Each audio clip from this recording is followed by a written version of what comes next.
एक अत्थी मैया बैठो मेरी माँ।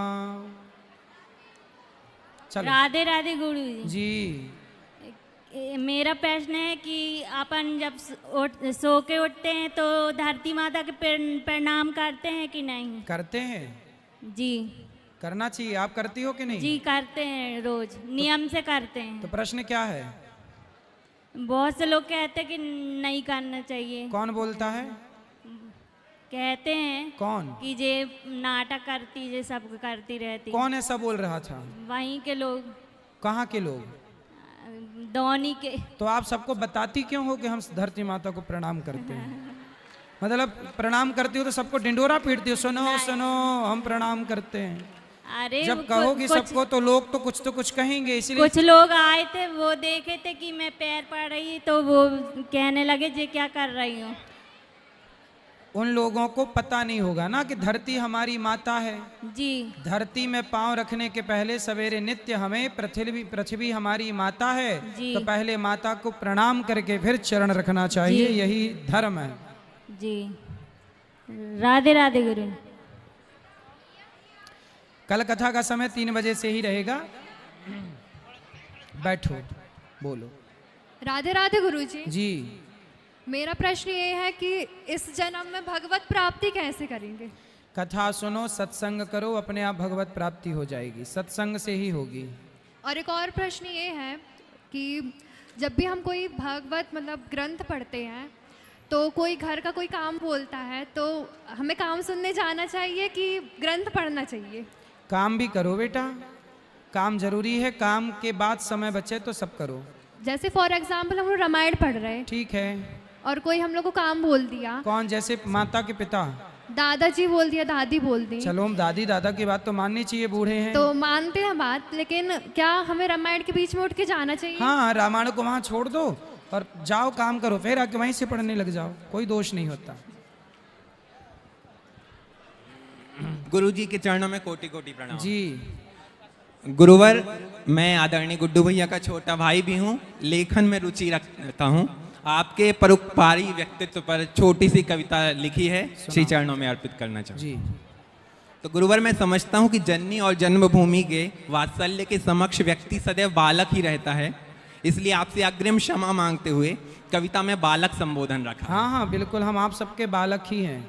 लिखा है, कितनी माएँ भूखी सोईं, कितनी रातें रोती सोईं, जब आशाओं का नाम न था और अंधकारमय भविष्य सारा। उन दुर्दिन का करने दूरतम, अंधकार में सूर्य सम, ग्राम रेवझा से एक बालक आया। बालक ऐसा मानो उनका ही बालक हो, बालक ऐसा जैसा किसी कथा का नायक हो, बालक ऐसा कि परम सेवी पर अहंकार का लेश नहीं, परहित जीवन कर स्वयं कहे मैं विशेष नहीं। बालक ऐसा कि तन को जोड़ा धर्म से, धन को जोड़ा धर्म से, बालक जिसने कि तन जोड़ा सत्कर्म से। गुरुवर, जिनके पास न केवल प्रश्नों का हल है, बल्कि जिनका हर बोल इंस्टा पर वायरल है। प्रणय अर्थात प्रेम। गुरुवर, आपके इस मिट्टी से प्रेम के चलते आज यह पुण्यमयी कथा यहाँ हो रही है। तो लिखा, मातृभूमि से ऐसा प्रणय कि जन्म धरा आज पुण्य धरा, हरि कथा के ऐसे मीठे बोल जिसने भी सुना हर जीव तरा। वाह सुंदर। अंत में उन वृद्ध माओं की ओर से लिखा है, बीत गई अंधियारी रात, जीवन में आया नव प्रभात। बीत गई अंधियारी रात, जीवन में आया नव प्रभात। अंतिम पंक्तियां गुरुवर, कल अश्रुपूर्ण थी जो आंखें, वो आज खुशी से हंसती हैं। रेवझा का वह नन्हा बालक आज देश की नामी हस्ती है। रेवझा का वह नन्हा बालक आज देश की नाम है। हम आप सबके बालक ही हैं, अपना बेटा अपना भाई ही मानो बस। सब लोग अपना बेटा और अपना भाई, अपना मित्र। हेलो गुरुजी, राधे राधे। जी मैया। आप 2018 से आप हमारे यहाँ नहीं आए। आपके यहाँ कथा की थी ना हमने? हाँ 2018 में। 18 में की थी। हाँ तो आप, हम सोच रहे कि आप उसके बाद हम नहीं आए घर आपके? नहीं आए। चलो अब आएंगे। हम सोच रहे कि आपके चरण हमारे यहाँ पढ़ने चाहिए। बिल्कुल। हाँ। और भैया लोग अच्छे हैं? कब आओगे आप? आएंगे मैया, आएंगे। हाँ दोनों ठीक हैं। एक आया था पप्पू, जी मिला। बहू आई थी, अब कल राहुल आएगा, बहू आएगी। बिल्कुल बिल्कुल स्वागत है। आपको आना है। आएंगे हाँ, सीताराम। जरूर। राधे सीताराम राधे। सीताराम। और किसका प्रश्न है? राधे राधे गुरुजी। हाँ जी। गुरुजी मेरा ये सवाल है कि लड़कों को कान नहीं छिदाने चाहिए या छिदाने चाहिए? कर्णवेद संस्कार के अनुसार काफ़ी सारे मिथक हैं आज के दौर में, कौन सा छिदाएं कौन सा नहीं छिदाएं, कब छिदाना चाहते हैं, इसके बारे में आप बताइए। मैंने भी अभी अक्षय तृतीया में दोनों कान छिदवाए हैं। कोई मिथक नहीं है। कान छिदवाना कर्ण भेदन 16 संस्कारों में एक संस्कार कर्ण भेदन संस्कार है। देखो हमारे भी कर्ण भेदन संस्कार हुआ, हमने भी 2 कान छिदाए, दोनों 1 2 3 4 ऐसे। तो कान छिदाना अच्छा है, ये संस्कार है। हमने 16 संस्कारों में सारे संस्कार करने चाहिए। कर्ण भेदन संस्कार है, सब पुरुषों को भी कान छिदाना चाहिए। राधे राधे गुरुजी। जी सब बैठो। राधे राधे महाराज जी। जी भैया। मैं आपका अन्नू से अनिल, अनिल से अनुरुद्धाचार और फिर डॉक्टर अनुरुद्धाचार तक का सफर का मैं गवाह हूँ। बिल्कुल बिल्कुल। और सामाजिक और राजनीतिक जीवन में बहुत सारे ऐसे लोग हैं जो अहंकार के मद में डूबे हुए हैं। जी तो क्या अपने शास्त्रों में ऐसा कुछ विधान है कि वो अहंकार की समय सीमा क्या है? अहंकार का एक ही दंड है, नाश। जिसने अभिमान किया उसका नाश हुआ, पतन हुआ। इसलिए बिंदास जीवन, कल मैंने कथा में बताया कि ज्यादा घमंड जिसे आए 50 रुपया का घड़ा खरीद के गिफ्ट कर दो। बताओ उसको कि पागल घमंड किस बात का, एक दिन तेरी राख इस 50 रुपए के घड़े में समा जाएगी। हम सबको एक दिन राख बन के उड़ जाना है। जब राख बन के उड़ना है तो बताओ घमंड किस बात का। ये हमारे नीलू भैया हैं, नीलू वाजपेयी जी, पौड़ा में इनकी मेडिकल की दुकान है। इन्होंने, ये वो भैया हैं जब इनकी दुकान थी और मैं यहाँ गांव में जब गैया चराता था तो गैया चरा के समय मिलता तो मैं इनकी दुकान के बाहर जाके बैठा करता था। ये हमारा परम सौभाग्य है। तब भी ये थे और आज भी ये हैं। तब भी उन्होंने मुझे देखा, तब भी मैं घमंड में कभी नहीं रहा। आज भी मैं आप सबका दास बन के ही रहता हूँ। घमंड किस बात का करूँ? इसलिए किसी को घमंड नहीं करना चाहिए। मैं वही कह रहा था महाराज जी कि आप अपने आप को ऐसा कैसे मेंटेन कर पाते हैं? मैं बोला जैसे जब आप अन्नू थे, जब भी मैंने आपको देखा, अनिल हुए जब भी मैंने आपको देखा, और अनुरुद्धाचार्य भी मैंने आपको देखा। और वही जो अन्नू के समय पे आपकी कार्य प्रणाली थी, मैं देख रहा हूँ किसी को आप भौजी कह के बुलाते हैं, किसी को मौसी, किसी को चाची, किसी को मम्मा, किसी को माई। मतलब ऐसा क्या है कि आपके जो ये लक्षण है हम लोगों के अंदर आए और अहंकार हमको दूर दूर तक न छुए? ये अभिमान क्यों नहीं आता, इसका कारण है ये दास अनिरुद्ध जो है ना, मैं कभी ये नहीं मानता कि मैं करता हूं। मैं सदा ये मानता हूं, देखो आप लोगों से क्या छिपाना। यहाँ इतनी हमारी मौसी, चाची, बुआ, भौजी सब बैठी हैं हमारे गांव की। इनमें से बहुत सारी माताएं ऐसी हैं जिन्होंने मुझे अपनी गोद में खिलाया है, मुझे नंगा उघारा देखा है, मुझे गांव में मिट्टी के साथ खेलते देखा है, गैया चराते देखा है, चारा काटते देखा है, नहाते देखा है, तालाब में छलांग लगाते देखा है। तो आप लोग जानते हैं मुझे कि मैं कैसा हूं। मैं ऐसा इसलिए हूं क्योंकि मैं ये मानता हूं कि मैं कुछ नहीं कर रहा, भगवान मेरे से और आपसे करवा रहे हैं। जब मैं अपने को करता मानता ही नहीं तो मुझे घमंड क्यों आए? घमंड मुझे उस दिन आएगा जिस दिन मैं ये मान लूं कि मैंने किया। मैं करता नहीं। आप बताइए, मैं तो भीख मांगता था इस गांव में, घर घर जाकर भीख देने वाली माताएं बहनें भी यहाँ बैठी हुई हैं जिन्होंने मुझे सूपे में आटा, दाल, चावल और नमक का ढेला मुझे दिया है। अब बताइए, मैं भीख मांगने वाला आज व्यक्ति यहाँ बैठा हूँ तो मैंने अपने वो दिन भूले नहीं। मुझे पता है कि भीख देकर के आपने मुझे यहाँ पहुँचाया है और भीख लेकर के मैं यहाँ पहुँचा हूँ। घमंड किस बात का करूँ? मैं तो एक भिखारी हूँ और भिखारी को घमंड नहीं करना चाहिए। सो मैं नहीं करता, बस मैं भुलाया नहीं अपने दिनों को। यदि मैं दिन भूल जाता तो मुझे भी घमंड आ जाता। लेकिन मुझे याद है मेरे पिताजी मेरे पिताजी साल में एक बार पैंट दिलाते थे। सच बताऊं, मैं जीन्स पहनने के लिए तड़पा करता था। गांव के लड़के जीन्स पहना करते थे, मेरे पास जीन्स नहीं हुआ करता था, पैंट महंगा था जीन्स का। मेरे पिताजी कपड़ा सिलवाते थे। मेरे गांव की कुछ मौसी, शायद उस जमाने में याद इनको है नहीं, मैं जो कपड़ा पैंट पहनता था ना, जब तक पीछे से पूरा पैंट घिस नहीं जाता, छेद हो जाते, चड्डी दिखने लग जाती। जब तक पूरी चड्डी ना दिखने लग जाए, पिताजी को मैं दिखाता, देखो छेद हो गए, अब तो दिलवा दो। तब वो 1 साल बाद दूसरा कपड़ा दिलाते थे।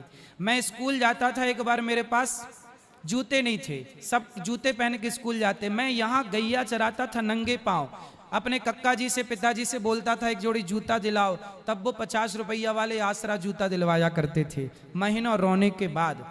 तो मैं तो जूते के लिए तरसा हूँ, पैंट के लिए तरसा हूँ, कपड़ों के लिए तरसा हूँ, लेकिन जिन जिन के लिए तरसा हूँ सब कुछ ईश्वर ने दे रखा। लेकिन मैंने उस परिस्थिति में मैंने धर्म नहीं छोड़ा। मैंने चोरी करनी स्टार्ट नहीं की कि नहीं है तो चलो चोरी कर लेते। मैंने बेईमानी करनी स्टार्ट नहीं की, चोरी नहीं की, मैंने गलत नहीं किया, छल नहीं किया, कपट नहीं किया। मैंने ईमानदारी से अपने आप को आगे बढ़ाया और सेवा का भाव रखा। वो सब देखकर भगवान ने ये सब कृपा की है। बहुत बहुत धन्यवाद महाराज जी। ईश्वर करे आप ऐसे ही समाज की सेवा करते रहें और इस सिहोरा पूरे क्षेत्र का नाम आपने पूरे भारतवर्ष नहीं अपितु पूरे विश्व में विख्यात कर दिया। बहुत बहुत साधुवाद, बहुत बहुत साधुवाद। ईश्वर करे ऐसी ही कृपा आप पर बरसाए रखे। राधे राधे। धन्यवाद भैया, आप लोगों का आशीर्वाद है, सब आप लोगों के आशीर्वाद का ही परिणाम है। और किसका प्रश्न है? स्वामी जी जी, जय श्रीमन नारायण। राधे राधे। माइक पास में लो, माइक पास में लो। जय श्रीमन नारायण। जय श्रीमन नारायण जी। महाराज जी, जीवन में, अपने जीवन में और स्वभाव में विनम्रता और किस प्रकार लाई जाए? विनम्र होने के लिए ना सबसे पहले ये भाव बनाओ कि मैं नहीं करता, भगवान करा रहे। देखो एक बात बताओ, क्या मैं बोल रहा हूं? यदि मैं बोलता तो मैं सदा बोलता, लेकिन एक टाइम बाद आदमी बोल नहीं पाता।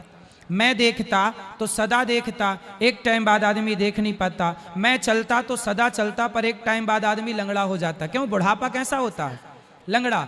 मैं चलता तो सदा चलता, मैं देखता तो सदा देखता, लेकिन मैं यदि चल रहा हूं, देख रहा हूं, बोल रहा हूं, तो ये मेरा बल नहीं है। ये मान लो, मैंने ये जान लिया और मान लिया कि मेरे बल से मैं नहीं कर रहा हूं, भगवान का बल है, वरना मेरे आपके बल से कुछ नहीं होना। उस दिन इतना तूफान आया था यहाँ पर, टेंट वाला भैया बोल रहा था कि टेंट तो मेरा इतना तूफान सहने योग्य नहीं होता, लेकिन ये तूफान, इतनी बारिश में टेंट झूम रहा था।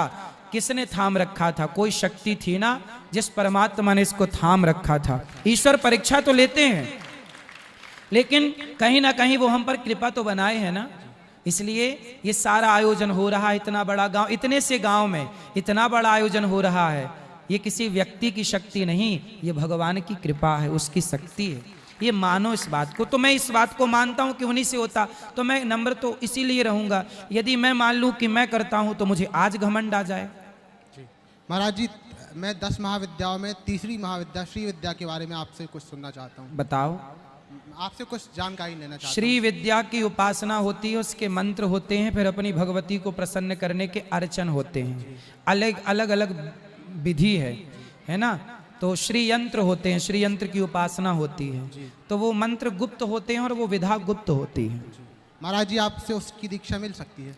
श्री यंत्र की, श्री विद्या की दीक्षा ना जो श्री विद्या का उपासक है उसी से लेनी चाहिए। मैं श्री विद्या का एक्चुअली उपासक हूं नहीं। मैंने श्री विद्या की दीक्षा ली है, मैंने तो ली है, लेकिन मैंने ली है और चूंकि वो विद्या जो उसका पुजारी है वो दे तो ज्यादा फलीभूत। जगत गुरु शंकराचार्य जी से ली जा सकती है? हाँ, ली जा सकती है। धन्यवाद जी, कोटि कोटि नमन जी। जी, जय श्री राधे। जय श्री राधे। जय मारुति नंदन। जय मारुति नंदन। महाराज जी, प्रश्न तो ऐसे है नहीं, थोड़ा सा अंदर के विकार बना है। बताइए। विश्वास, श्रद्धा, आस्था, इनमें अंतर। एक प्रश्न। दूसरा प्रश्न, आपने कथा तो ये 1 हफ्ते 9 दिन की यहाँ रखी, 7 दिन की। 7 दिन की, पर हाँ, 9 दिन मान के चल रहे हैं इसमें जी। बोहरीवन विधानसभा के लोग भरोसा मान के, विश्वास मान के गुड्डू भैया को वोट दिए और 3 माह से विधानसभा छोड़े बैठे हैं जी। जो भरोसे और विश्वास में जो विधायक बनाए हैं, अब उनका क्या होगा, हमारे विधायक का हो जाए जो 3 माह से यहाँ सेवा दे रहे हैं, उनके बारे में भी बताएं आप थोड़ा सा।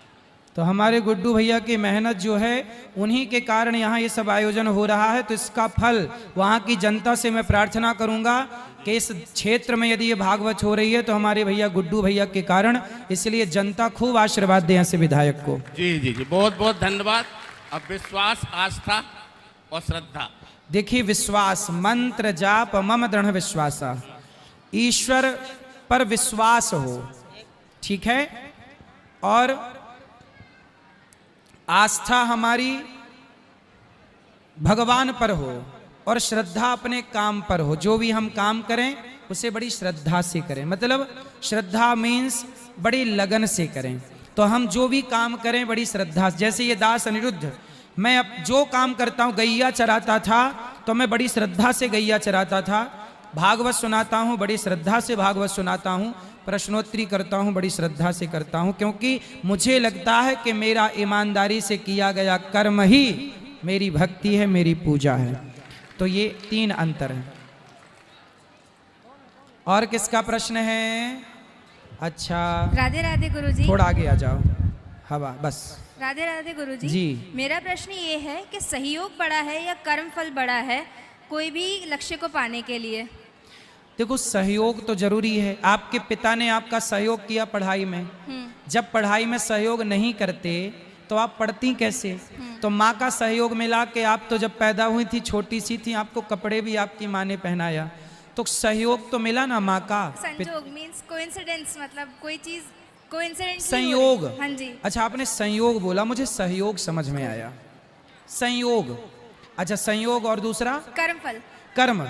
संयोग योग कुछ नहीं होता, संयोग के भरोसे ना रहिए, कोई संयोग नहीं होता, कर्म ही सब कुछ होता है। यदि आपने कर्म किया है, धर्म पूर्वक मेहनत की है, मन लगा के पढ़ा है, तो पढ़ा है, लिखा है, तो संयोग से परिणाम नहीं आएगा कि संयोग से 90 नंबर आ गए, संयोग से 80 नंबर नहीं, संयोग से 80 नंबर नहीं आते, आपकी मेहनत से 80, 90 और 100 नंबर आते हैं। आप जितना बढ़िया पढ़ोगे, जितना बढ़िया कर्म करोगे, जितना समय लगाओगे अपने कर्म में, पढ़ाई में, उतना अच्छा कार्य होगा। इस संयोग के चक्कर में ना पड़ो, इत्तेफाक नहीं होता कुछ भी, ठीक है, वो कभी ठीक है, अलग विषय, ठीक है, थैंक यू। पर कर्म मुख्य है, मेहनत मुख्य है। राधे राधे गुरुजी। जी जी जी।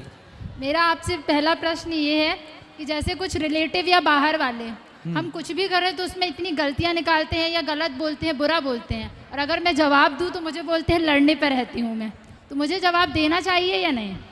देखो, जवाब तो सबको देना चाहिए, पर उचित जवाब देना चाहिए। जरूरी नहीं है, देखो आपने हमें गाली दी तो जरूरी नहीं है कि हम गाली का जवाब गाली से दें, है ना। गाली का जवाब मुस्कुरा के भी दिया जा सकता है।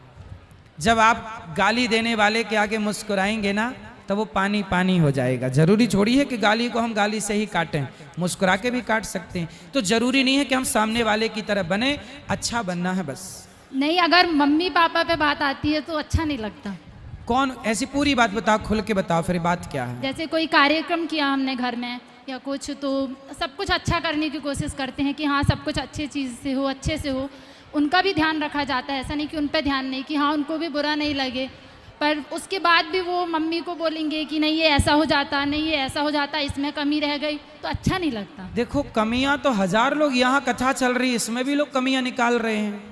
तो कमियां किसकी नहीं निकाली गई? सीता माँ की कमियां निकाली गई, राम की कमियां निकाली गई, हमारी निकाली जाएंगी, आपकी निकाली जाएंगी। इसलिए हमें उन लोगों को देखना ही नहीं है। हाँ, हमें पता चल जाए कि हमारी ये कमी है तो हम अपनी कमी ठीक कर ले। निंदक नियरे राखिए, आंगन कुटी छवाए, बिन साबुन पानी बिन निर्मल करत स्वभाव।